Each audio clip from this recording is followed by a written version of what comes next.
अस्सलाम वालेकुम दोस्तों दो पटवारी आपस में बैठे गपशप कर रहे थे तो एक पटवारी दूसरे पटवारी से पूछता है कि भाई तू किस दिन पैदा हुआ था। तो दूसरा पटवारी बताता है कि यार मैं इतवार वाले दिन पैदा हुआ था।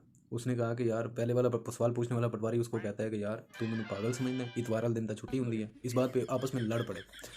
लड़ने से ज़्यादा है ये बात बताने का मकसद ये था कि मेरी भी पिछले दिनों एक दोस्त है पटवारी, उससे बात हुई।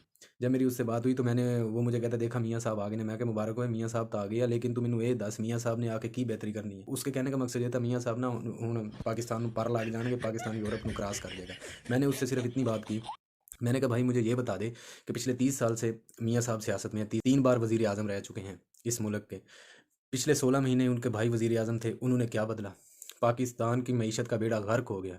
पाकिस्तान में हिस्ट्री की सबसे ज़्यादा महंगाई पिछले 16 महीनों में हुई। तो मैंने कहा उसके पास कौन सा ऐसा जादू है जो उसके भाई के पास नहीं था, जिसने 16 महीने हुकूमत की। उसने भी अपने भाई से पूछ के ही हुकूमत संभाली थी और उससे पूछ के ही सारे काम करता रहा, लेकिन जो उसका भाई नहीं कर सका जो मियाँ साहब संभाल लेंगे। तो मुझे ये तो बता दे कम अज़ कम। बस भाई, वो कहते हैं ना कि अगर सच बोलो तो गुस्सा गश पै जाता पटवारियों को। तो बस मैंने ये सच बोला तो मेरे दोस्त जो पटवारी था, बहुत अच्छा दोस्त है, उसको गश पड़ गई। फ़ोन पे ही यूं या वो ना फ़ोन पे ही जो उसको गालियाँ आती थी वो गालियाँ बकने लग गया। तो इस बात पे वो नाराज़ हो गया और उसने मुझे ब्लॉक कर दिया। आपको भी मेरा यही मशवरा है, कोई भी पटवारी अगर बहकी बहकी बातें करे या पाकिस्तान को यूरोप बनाने की दोबारा आपके सामने ख्वाहिशात का इजहार करे या अपने लीडर पे इतनी तवक्को रखे कि वो पाकिस्तान को दोबारा यूरोप बना देगा, तो काइंडली ऐसे पटवारी को तो ज़रूर ये कहना कि गेट वेल सून ब्रो, प्यार से कहना।